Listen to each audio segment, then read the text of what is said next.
rescue me from the dragon. Yep, that's me, the noble Steve. Hey, wait! How about a bowl for the Steve? Oh, boy. Shrek. Yeah? Oh, sorry. Great soup, Mrs. Q. Mmm. No. Oh. So, Fiona, tell us about where you live. Well, Shrek owns his own land. Don't you, honey? Oh, yes. It's in an enchanted forest.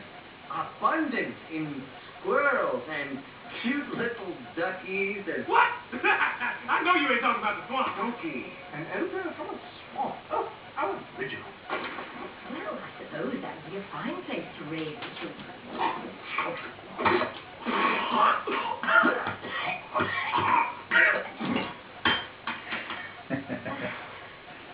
It's a bit early to be